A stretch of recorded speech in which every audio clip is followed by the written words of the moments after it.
And as I got prepared for this evening to introduce Mark, I started to think about what must be going through his mind and what must be motivating him now.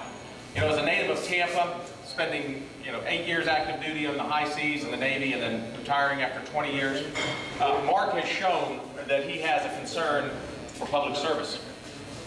But I think probably the most interesting thing about Mark is that if you were to poll everybody in this room, you of course would support him, but you may not always agree with him.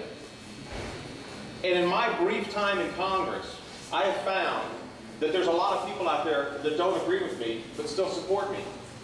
Because what we have created since November of 2010 is what I like to call a new Republican. A person who is family-oriented, a person who has principles, a person who has history of proving those principles, and then does so not for the sake of ego, but does so for the sake of public service. Mark, I can tell you this for a fact, that as you embark on this endeavor, that when you reach the successful pinnacle next November, your life will change dramatically. And you will do as I did once I got elected. And you will say, thank God for the life that I had before I got there. Thank God for the wife I have. Thank God for the children I have. Because, Mark, they will keep you grounded. And I will tell you, being grounded in a beltway around Washington, D.C. is one of the most important things that we, as elected officials, can ever do.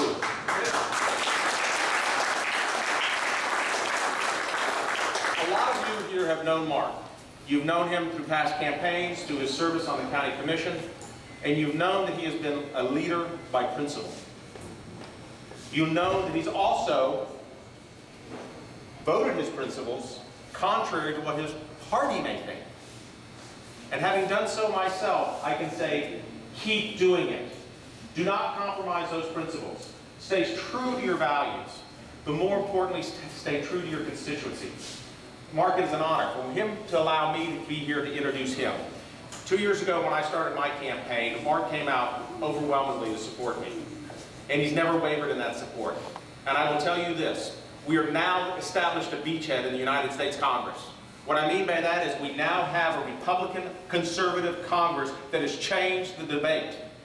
We have moved things along. We are not here to declare victory. We are here to say that the American public are listening to those of us who believe in less government, less taxes, more personal responsibility, and less spending. And Mark is part of the reinforcements that we need to go beyond that beachhead. We need to not only continue to grow our majority in the United States House of Representatives, but we must take the U.S. Senate and we must take the White House. And if we send people like Mark Sharpe to Congress, we will make sure that it not only happens, that in 2012 we will change the direction of this country in the direction that it was intended by our founding fathers, where the entrepreneur can know that when he or she goes out there can invest their capital, knowing that they're not going to be stricken by regulatory controls or taxed to death so that they're forced to move their jobs overseas because the American environment is so bad for the American economy. No, it's people like Mark Sharpe that are going to make sure that the American exceptionalism, that the entrepreneur, that the innovator is going to be, once again, the economic engine that drives this country back to its world power, back to its economic prosperity.